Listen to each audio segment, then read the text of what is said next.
திரைப்பட உருவாக்கம் என்பது ஒரு தனி நபரால் முடியும் செயல் அல்ல. பல்வேறு கலைஞர்கள் ஒருங்கிணைந்த ஒரு மாபெரும் குழுவின் படைப்பாகும். அப்படிப்பட்ட கலைஞர்களை காட்சிப்படுத்தக்கூடிய நிகழ்ச்சிதான் இது. மக்கள் வணக்கம், இது திரைக்கு பின்னால். இன்றைய திரைக்கு பின்னால் நிகழ்ச்சிக்காக இசையமைப்பாளர் திரு ரவிகிரண் அவர்களை சந்திக்க வந்திருக்கோம். சரி, வாங்க அவரை சந்திச்சு அவருடைய திரைத்துறை அனுபவங்களை கேட்டு தெரிஞ்சுக்கலாம். வணக்கம் சார், எப்படி இருக்கீங்க? வணக்கம் மேடம். வணக்கம், நல்லா இருக்கேன். நீங்கள் நல்லா இருக்கீங்களா? நல்லா இருக்கேன் சார். சொல்லுங்கள் மேடம். இந்த அடாது மழையில விடாது வந்து இந்த இன்டர்வியூ பண்ணுறது ரொம்ப ரொம்ப சந்தோஷம்.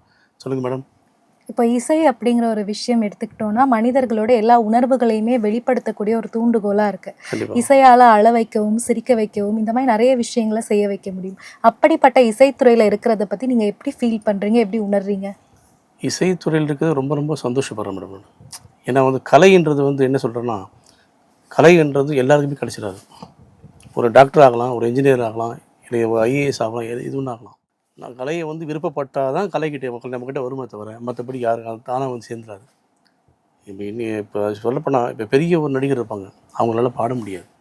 ஏன் பாட? அவங்க பெரிய நடிகராச்சு, இப்போ நிறைய பணம் வச்சுருக்காங்க, பண்ணலாம், ஏன் பண்ண முடியல? அந்த இசை வந்து யார்கிட்ட இருக்கணும், கலைவாணி வந்து யார்கிட்ட இருக்கணும்னு சொல்லி விருப்பப்படுறாங்களோ அவங்ககிட்ட தான் இருப்பாங்க. சரிங்களா? அதனால் இசை வந்து எனக்கு என்கிட்ட வந்து சேர்ந்ததுக்கு ரொம்ப ரொம்ப சந்தோஷப்படுறேன் நான். இப்போ இசையமைப்பாளர் ஆகக்கூடிய வாய்ப்பு உங்களுக்கு எப்படி கிடைச்சிச்சு முறையா? அது மட்டும் இல்லாமல் இந்த இசைத்துறைக்கு வரணுங்கிற ஆர்வம் உங்களுக்கு எப்படி இருந்துச்சு?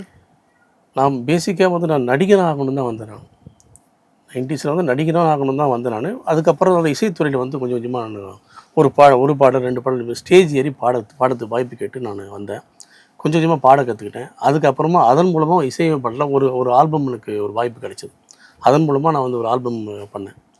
அதுக்கப்புறம் நான் எம்எஸ்வி சார் வச்சு நான் ஒரு ஆல்பம் பண்ணேன். அந்த எம்எஸ்வி சார் ஆல்பம் தான் என்னை வந்து ஒரு இசையமைப்பாளராக வந்து எனக்கு மக்கள் மத்தியில் வந்து பிரபலம் அடைய செஞ்சது. அதுதான். அதுக்கப்புறம் தான் அந்த ஆல்பத்தை வச்சு தான் நான் வந்து எனக்கு படமே கிடச்சிது. என்னுடைய முதல் படம் வந்து புல்லுன்னு ஒரு படம் பண்ணேன். அந்த படத்தை வந்து 7 சாங் மொத்தம் பண்ணியிருக்காங்க. எல்லாமே கமர்ஷியல் சிங்கர்ஸ் தான். பட் அந்த படம் வந்து ரிலீஸ் ஆகலை வந்து. அதுக்கப்புறம் 2012 வந்து கிழக்கே உதித்த காதல்னு படம் பண்ணேன். அந்த படம் தான் வந்து ரிலீஸ் ஆச்சு. அதுதான் என்னோடய கெரியரில் ஃபஸ்ட்டு படம். இது வரைக்கும் 22 படங்கள் பண்ணியிருக்கேன். சரிங்களா? அதில் வந்து ஒரு 12 படம் ரிலீஸ் ஆகிருக்கு. என்னோடய படங்கள் வந்து இந்த வருஷம் ஒரு 6 படம் எதிர்பார்த்துட்ருக்கேன். ரிலீஸுக்கு ரெடியாக இருக்குது இந்த வருஷம். இது இல்லாமல் ஒரு படத்தில் நான் வந்து கதாநாயகனாக வந்து நடிச்சிருக்கேன். அந்த படமும் வந்து ரெடியாக இருக்குது, ரிலீஸுக்கு ரெடியாக இருக்குது. அது கொஞ்சம் அந்த மழையினால மற்ற வேறு அந்த ஃபெஸ்டிவல்ஸ்லாம் தள்ளி போயிட்டுருக்கு.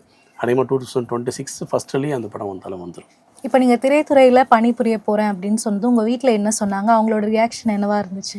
வழக்கம் போல் தான் எல்லார் வீட்லேயும் வந்து அக்செப்ட் பண்ணிப்பாங்களாம். அதுவும் இல்லாமல் என்னோடய வீட்டில் வந்து என்னோடய அப்பா சித்தப்பாலாம் திரைத்துறையில் இருந்தவங்க தான். எங்கள் சித்தப்பா வந்து ஒரு காமெடி ரைட்டர். ஸோ அதனால் அவங்க பண்ண ஸ்ட்ரகிள்ஸ்லாம் வந்து ரொம்ப கஷ்டம். அவங்க ஆக்சுவலாக வந்து ஐசிஎஃப்ல ஒர்க் பண்ணியிருந்தாங்க. இருந்தாலும் வேலையை விட்டுட்டு வந்து இதுக்காக வந்து அவர் ரொம்ப ஸ்ட்ரகிள் பண்ணார். அதுக்காக இந்த துறையே வேணான்னு சொல்லிட்டு ரொம்ப ரொம்ப ஸ்ட்ரிக்டாக சொல்லிட்டாங்க. ஆனால் நான் வந்து அது விடாப்பிடியாக வந்து வெளியெல்லாம் தங்கி வீட்டுக்கூட ஃபைட் பண்ணி தான் வந்து நான் இந்த துறையை தேர்ந்தெடுத்தேன்.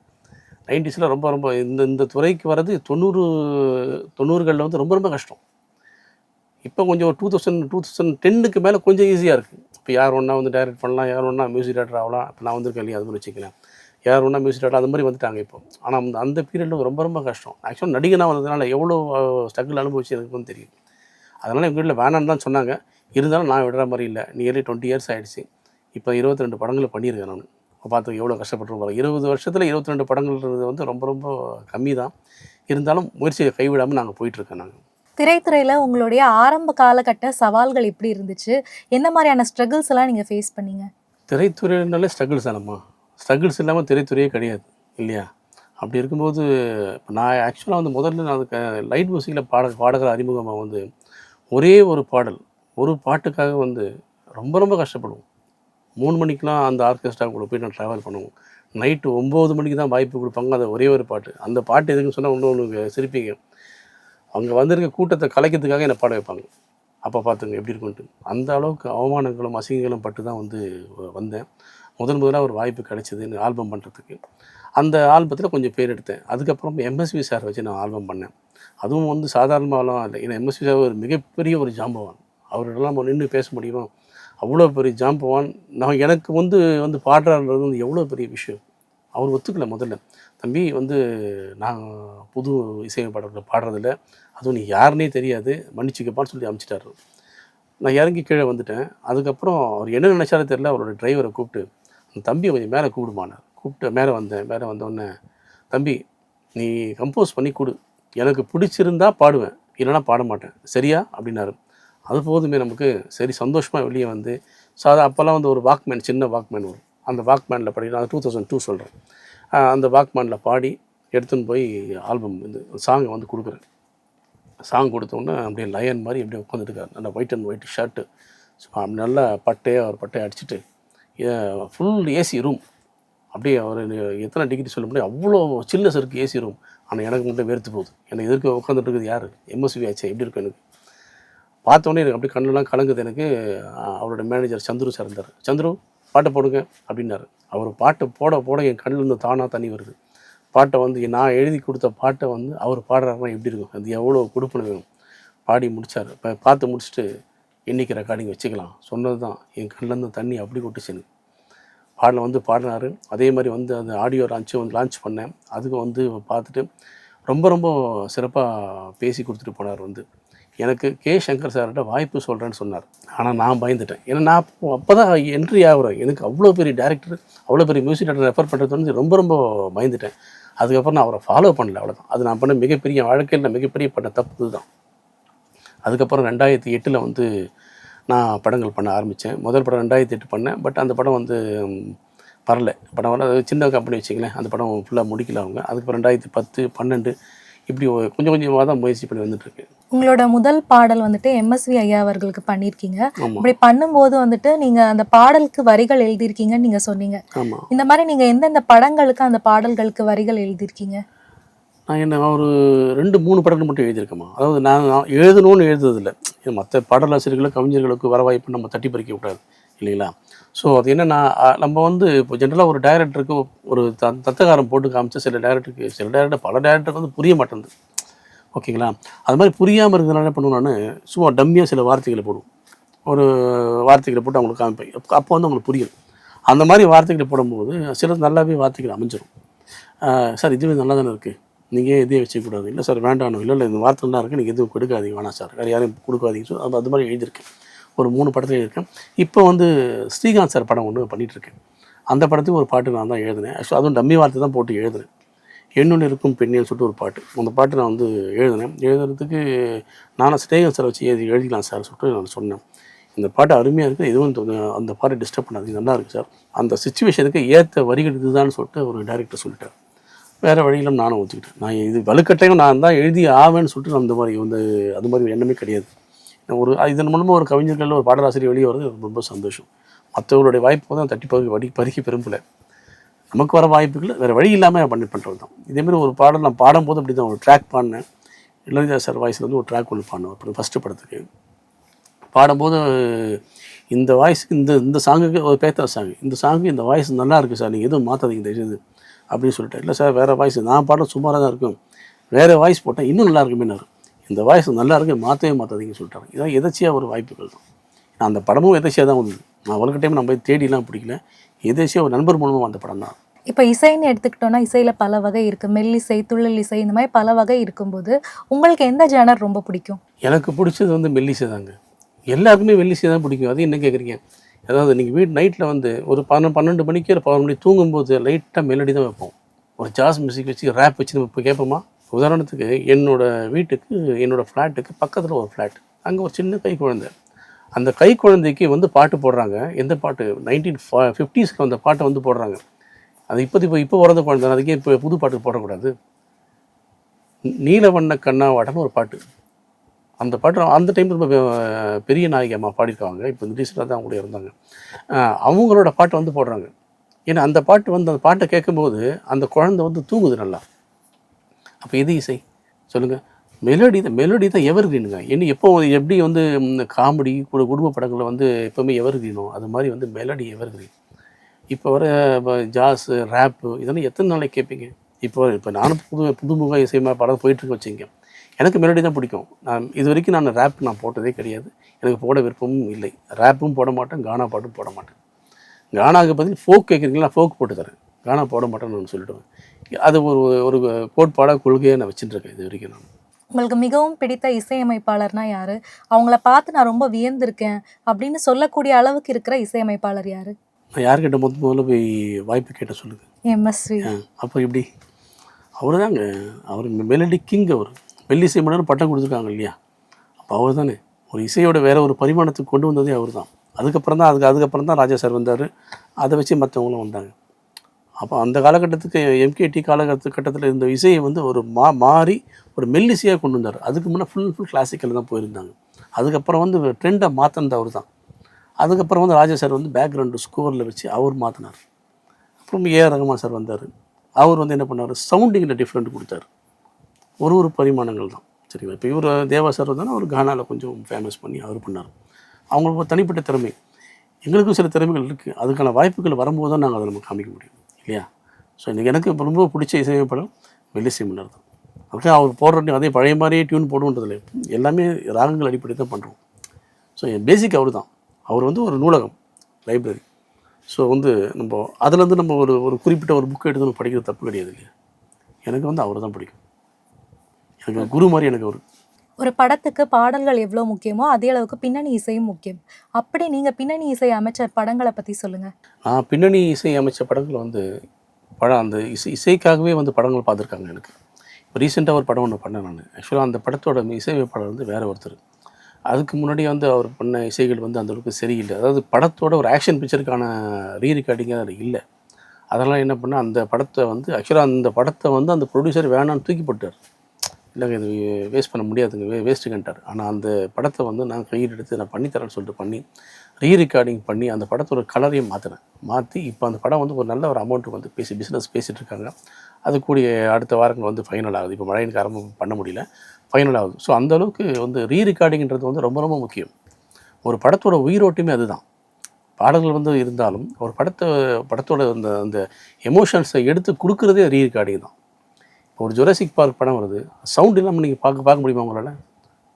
அதே ஜுராசிக் பார்க்கோட அந்த மூவிக்கு நான் சப்போஸ் ஒரு சேலஞ்ச் பண்ணுறாங்க, அந்த காமெடியான ஒரு ரீரெக்கார்டிங் பண்ணி அதை வந்து வேறு மாதிரி ட்ரெண்டில் காட்ட முடியும்.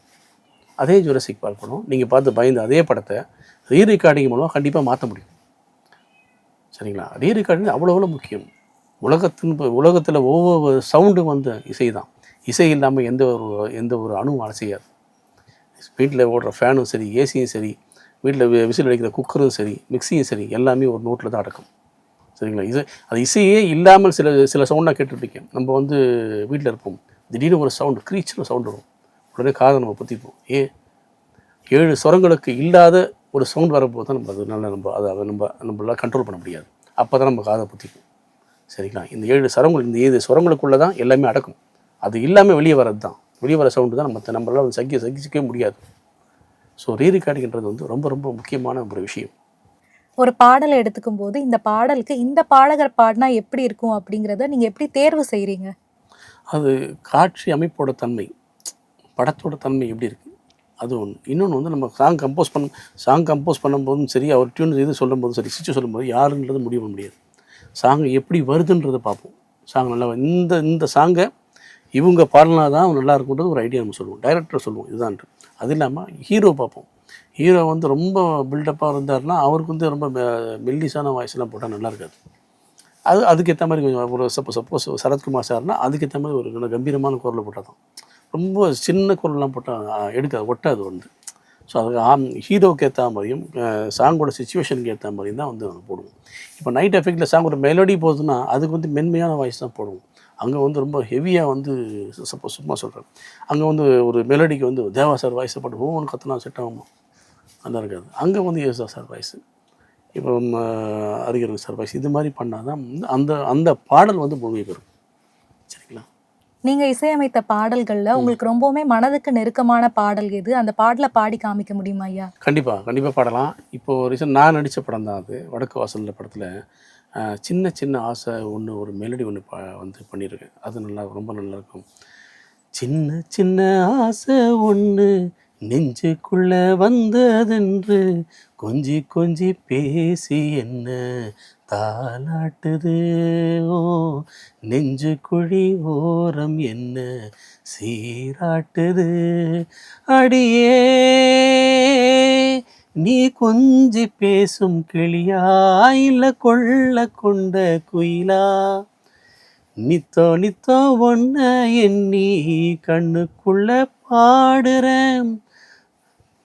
நனனே ராரே அரே தன்னானே நானனே, காலம் முழுசு போனால் என்ன மறவேனடி நாம், கொஞ்சி கொஞ்சி பேசி என்ன தருவேனடி. சின்ன சின்ன ஆசை ஒன்று நெஞ்சுக்குள்ள வந்ததுன்னு கொஞ்சி கொஞ்சி பேசி என்ன தாலாட்டுது. ஓ நெஞ்சு குழி ஓர என்ன தீ மூட்டுது. ரொம்ப அருமையா பாடுனீங்கய்யா. தேங்க்யூம்மா. நீங்க இசையமைத்த பாடல்கள்லயே எந்த படத்தோட பாடல் வந்துட்டு உங்களுக்கு இசையமைக்க ரொம்பவுமே சவாலா இருந்துச்சு? இப்போ ரீசெண்டாக மகளிர் மாண்பு ஒரு படம் பண்ணேன். அந்த படத்துக்கு மொத்தம் 7 பாடல்கள் பண்ணேன். இது என்னென்னா, ஒரு ப்ரொடியூசர், டைரக்டரு எல்லாமே லிரிக் ரைட்டர் எல்லாமே அவர் தான். அவர் பாட்டுக்காக தான் படமே பண்ணார். அந்த படத்தில் வந்து ஒரு பாட்டு அந்தாதி பேட்டர்னில் வேணும்ன்ட்டார். அந்தாதினா என்ன யாருக்குமே தெரியாது. ஒரு வரியோட அந்தம் வந்து ஒன்று வந்து ஆதியாக வரும். இதுதான் அந்தாதி. அந்தாதி வந்து நம்ம வந்து குறைஞ்சபட்சம் ஒரு 40 வருஷத்துக்கு மேலே இருக்கும். அதுக்கப்புறம் பாட்டுக்குமே இல்லை. அந்த மாதிரி பேட்டர்னில் வேணும்னு சொல்லிட்டு அவர் கேட்டதுனால வந்து அந்த பாட்டை வந்து நம்ம போட்டோம். ஒரு வரி முடியும் போது அதோட அந்தம் கடைசி எழுத்து வந்து கடைசி வார்த்தை வந்து அடுத்த வரிக்கு ஓப்பனிங்காக இருக்கும். அதான் அந்தம் ஆதி. இது வந்து அபிராமி பற்றி வந்து ஆரம்பித்து வச்சது. அந்தாதி வந்து பண்ணோம். அதுதான் ரொம்ப கஷ்டமான ஒரு பாட்டு எனக்கு. அந்த படத்தில் எல்லாமே வந்து அவர் எழுதின பாட்டு தான். இது எல்லாமே பாடலுக்கு மிட்டமைச்சது. அவர் கொடுத்த பாட்டை வந்து ஒரு எழுத்து கூட மாறாமல் அப்படியே மிட்டமைச்சு நான். நீங்க நிறைய படங்களுக்கு இசையமைச்சிருக்கீங்க. இதுல வந்துட்டு நகைச்சுவை திரைப்படங்களுக்கு இசையமைக்கிறது உங்களுக்கு எப்படிப்பட்ட சவாலா இருந்துச்சு? நகைச்சுவை படத்துக்கு இசையமைக்கிறது வந்து ரொம்ப ரொம்ப கொஞ்சம் கஷ்டமான ஒரு விஷயந்தான். ஏன்னா இப்போ ஒரு லவ் சீக்வன்ஸ்னால் ஒரு பிஜிஎம் போட்டு அழகாக வந்து பண்ணிட்டு போயிடலாம். ஆனால் வந்து நகைச்சுவை படத்தில் வந்து ஒரே ரீரிகார்டிங் வந்து அங்கங்கே யூஸ் பண்ண முடியாது. அது யூஸ் பண்ணால் வந்து அந்தளவுக்கு நல்லா இருக்காது. ஏன்னா அது வந்து அந்த காமெடியே கெடுக்கிற மாதிரி ஆகிடும். அது ரொம்ப ரொம்ப கஷ்டமான ஒரு விஷயம். வந்து காமெடி டோன்ஸ் வந்து போட்டாலும் ஒரு கேரக்டருக்கு ஏற்ற மாதிரி ஒரு சீக்வன்ஸ் வந்து நம்ம ரெடி பண்ணணும். அதை ரெடி பண்ணி அதுக்கேற்ற மாதிரி போட்டால் தான் வந்து அந்த காமெடி வந்து எடுபடும். இசையால் வந்து காமெடி கெட்டக்கூடாது. இல்லை அதுக்கு நீங்கள் ரீரிகார்டிங் பண்ணாமல் இருக்கலாம். பண்ணாமல் இருந்தால் கூட அந்த காமெடியாக இருந்துவிடும். அது ஒரு பிஜிஎம் பண்ணும்போது கரெக்டாக பண்ணணும். கொஞ்சம் ரொம்ப ஹெவியாகவும் இருக்கக்கூடாது, கம்மியாகவும் இருக்கக்கூடாது. அதுக்கான ஒரு லெவல் கொடுக்கணும். அது இல்லாமல் வந்து நான் ஒரு படத்தோட ரீரிகார்டிங் முடித்த ஒன்றும் 5.1 பண்ணும்போது நான் கண்டிப்பாக அங்கே தேட்டரில் பண்ணணும். அந்த ஒரு 7 நாட்கள் ஒர்க் பண்ணுறாங்கன்னா அந்த 7 டேஸ் வந்து நான் தேட்டரில் தான் இருப்பேன். ஏன்னா வந்து ஒரு விஷயமும் நான் பார்த்து தான் பண்ணுவேன். ஆர்ஆர் எந்தெந்த லெஃப்ட் ரைட் எங்கே என்னென்ன வரும்ன்றதை முடிவு பண்ணுறது நான் தான் முடிவு பண்ணுவேன். சில டோன்ஸ் வந்து இங்கே நான் அதிகமாக வச்சுருவோம். இங்கே பார்க்கும்போது நல்லாயிருக்கும். பட் தேட்டர் எஃபெக்டில் பார்க்கும்போது சிலதெல்லாம் அதிகப்படியாக இருக்கும். இதை வந்து நானே அங்கே உட்காந்து நானே வச்சுருந்தா கூட அதை நான் கட் பண்ணி தூக்கிடுவேன். படத்தை வந்து என்னோடய ரீரிகார்டிங் கெடுக்குதுன்னா அதை நான் கண்டிப்பாக எடுத்துருவேன். அது நான் தான் பண்ணேன், அதுக்காகலாம் அந்த பார்க்கவே மாட்டேன். காமெடி படத்துக்கு பண்ணுறது கொஞ்சம் சிரமமான விஷயந்தான். இப்போ சில படங்களுக்கு இசையமைக்கும் போது அந்த பிஜிஎம்ல சில இடங்கள்ல சைலன்ஸ் இருக்கும். இந்த சைலன்ஸ் அப்படிங்கிறது எந்த அளவுக்கு ஒரு தாக்கத்தை ஏற்படுத்தும், எந்த அளவுக்கு அந்த காட்சிகளை மக்கள் கிட்ட கொண்டு போய் சேர்க்கும்? கண்டிப்பாம்மா. அதாவது ஒரு படத்துக்கு எந்த அளவுக்கு ரீரிகார்டிங்கு முக்கியமோ அந்த அளவுக்கு வந்து சில இடத்துல ரீரிகார்டிங் கேட்காது. அது கேட்டால் தான் நமக்கு வைக்கணும். ஏன்னா ரீரிகார்டிங் வச்சா அந்த காட்சியோட தன்மையை சில இடத்துல மாற்றிடும். ஒரு சஸ்பென்ஸான ஒரு இடத்துல பண்ணிகிட்டு இருக்கணும். எல்லாத்துலேயுமே இந்த ஓவராக எஃபெக்ட் கொடுத்து ஆர்ஆர் பண்ணியிருக்கக்கூடாது. சில இடத்துல ரொம்ப ரொம்ப சைலண்ட்டாக போய்ட்டு திடீர்னு ஒரு எஃபெக்ட் கொடுக்கும்போது அந்த ஆர்ஆருடைய மதிப்பே அதிகமாக இருக்கும். நிறைய படத்தில் இங்கிலீஷ் படத்தில் பார்த்துருப்பீங்க, தமிழ் படத்தில் பார்த்துருப்பீங்க. அப்படியே ஒரு வில்லன் வந்து ஒரு ஹீரோயினை வந்து பிளாக் பண்ண போகிறோன்னா சைலண்ட்டாக வந்து ரொம்ப பின்ட்ராக சைலண்ட்டாக இருக்கும். திடீர்னு எஃபெக்ட் வரும்போது தான் அந்த காட்சி தன்மை வந்து நல்லாயிருக்கும். ஓப்பனிங்கில் வந்து நம்ம ஹெவியாகவே கொடுத்துட்டு போயிட்டா வச்சுங்க, அது அந்த அந்த எஃபெக்ட் வரும்போது நல்லா இருக்காது. சரிங்களா? ஸோ அது சைலண்ட் இருந்து அதுவும் ஒரு வகையில் ஆர்ஆர் தான். இப்போ பாடல்களுக்கு வந்துட்டு இசைக்கருவிகள் பயன்படுத்துறதுக்கும் அதே மாதிரி கம்ப்யூட்டரைஸ்டு இசை அப்படிங்கிறது பயன்படுத்துறதுக்கும் என்ன வித்தியாசம்? கம்ப்யூட்டர் இசை வந்து என்ன சொல்கிறது, அது பாட புக்கு மாதிரி. இசை லைவாக வாசிக்கிறது வந்து அது ப்ராக்டிக்கல். ஓகேங்களா? என்னதான் நம்ம படித்தாலும் அது ப்ராக்டிக்கலாக வந்து பண்ணால் தியரிக்கும் ப்ராக்டிக்கலுக்கும் வித்தியாசம் உண்டு. நம்ம வந்து அந்த இசையை வந்து வாசிக்கும்போது அதனோட ஸ்வீட்னஸே வேறு.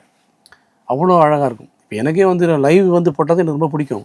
ஆனால் சில சந்தர்ப்பங்களால் படத்தோட பட்ஜெட்னால வந்து போட முடியாத சந்தர்ப்பங்கள்.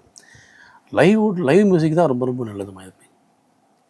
இப்போ நார்மல் தென்னை மரத்துக்கு நின்று நம்ம காற்று வாங்குறதுக்கும் வீட்டில் ஏசி காற்று வித்தியாசம் இருக்குது இல்லையா? நீங்கள் ஊட்டிக்கு போகிறீங்க, அங்கே இருக்க சில்னஸுக்கும் வீட்டில் இருக்க ஏசிக்கு வித்தியாசம் இருக்குது. அது எதுக்கு நம்ம ஏசி வீட்டிலே இருக்கும்போது எதுக்கு நம்ம ஊட்டிக்கு போகணும்? இயற்கைக்கும் செயற்கைக்கும் வித்தியாசம் உண்டுல்ல. இது செயற்கை, அது இயற்கை. இயற்கைக்கு என்றைக்கு மதிப்பு உண்டு. ஒரு பாடல் உருவாகிற ப்ராசஸ் ஒரு இசையமைப்பாளரா உங்களுக்கு எப்படி இருக்கும்? ஒரு பாடல் உருவாகும் போது என்ன சொல்கிறதுன்னா, அவங்க சொல்கிற சிச்சுவேஷனை வந்து நாங்கள் ஃபஸ்ட்டு மைண்டில் ஏற்றிக்கணும். நாங்கள் விஷுவலைஸ் பண்ணணும். அவங்க படம் எடுக்கிறாங்க, எப்போ எடுக்கிறாங்கன்றது கிடையாது. அவங்க சொல்கிற சிச்சுவேஷன் நாங்கள் மைண்டில் ஏற்றிட்டு, இந்த ஸ்க்ரீனில் அது இப்படி தான் வரணும்னு சொல்லிட்டு ஒரு முடிவு பண்ணிவிடுவோம். பண்ணிவிட்டு அதுக்கப்புறம் தான் வந்து இதுக்கு என்னென்ன கோர்வை எப்படி கொடுக்கணும்னு பார்ப்போம். அதுக்கப்புறம் இந்த மெலடி, இந்த மாதிரி மெலடி இருந்தால் நல்லாயிருக்கும்னு சொல்லி ஐடியா கொடுக்கும். இல்லை சார் எங்களுக்கு இது மாதிரி வேணும், அது மாதிரி வேணும்னா நாங்கள் அதுக்கேற்ற மாதிரி ஒரு கம்போஸ் பண்ணி தான் காமிப்பேன். ஒரு பாடல் நம்ம செலக்ட் பண்ணும்போது குறைஞ்சபட்சம் ஒரு 10 டியூனாவது போடுவேன். 10 டியூன் பண்ணி அதுக்கப்புறம் அதுலேருந்து ஒரு டியூன் செலக்ட் பண்ணி அதை எப்படி மெருகேற்றணும், ஏற்றி நாங்கள் அவங்களுக்கு வந்து தேவையான அளவுக்கு பண்ணி கொடுத்துருவோம். சரி, இந்த மாதிரி எனக்கு நான் பண்ணது பாடல் என்னுடைய சிஸ்டத்தில் குறைஞ்சபட்சம் 700 பாடல்கள் இருக்குது.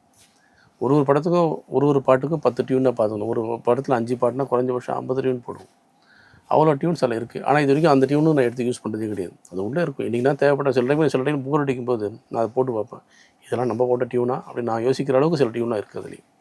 அது மாதிரி வந்து அவங்க சொல்ல சிச்சுவேஷன் போது நம்மளுக்கு ஒரு க்ரியேட் ஆகும். நம்ம விஷுவலைஸ் பண்ண முதல்ல பண்ணால் தான் நல்லா வரும் பாடல். ஒரு துறையுமே வந்துட்டு நாளுக்கு நாள் வளர்ந்துக்கிட்டே இருக்கு.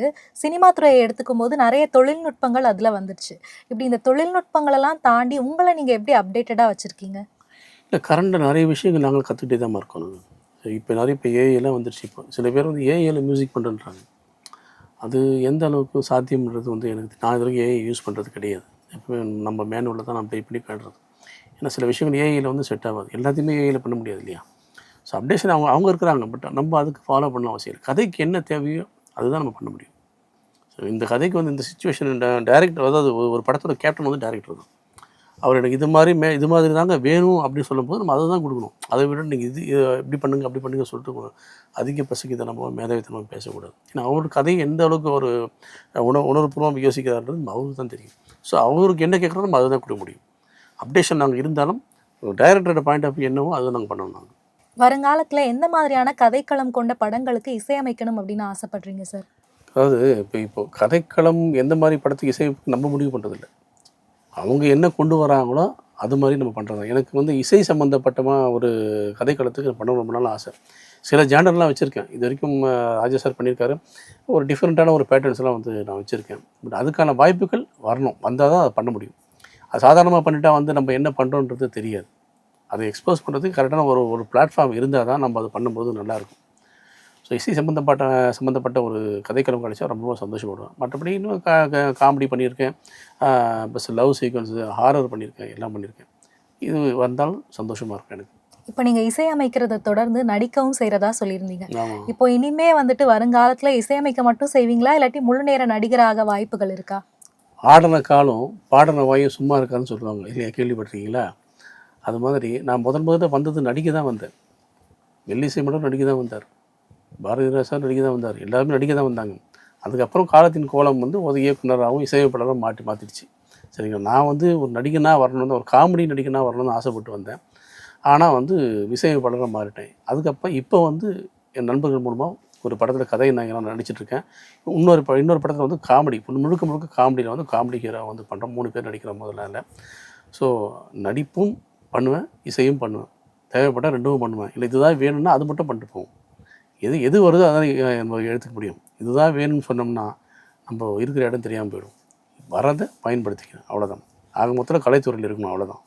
இவ்வளோ நேரம் வந்துட்டு ஒரு இசையமைப்பாளராக உங்களுடைய பயணம் எப்படி இருந்துச்சு அப்படிங்கிறத ரொம்பவுமே அழகாகவும் விளக்கமாகவும் சொல்லியிருந்தீங்க. நன்றி, வணக்கம். நன்றி பிரீத்தி. இந்த நிகழ்ச்சி வாயிலாக நான் மக்கள் டிவி நேயர்களை சந்திக்கிறது ரொம்ப சந்தோஷப்படுறேன். இந்த அரிய வாய்ப்பை கொடுத்த மக்கள் டிவி தொலைக்காட்சி நிறுவனத்துக்கும் தோழி பிரீத்தி அவர்களுக்கும் ரொம்ப சிறப்பாக கேள்விலாம் கேட்டாங்க. ரொம்ப சந்தோஷம்.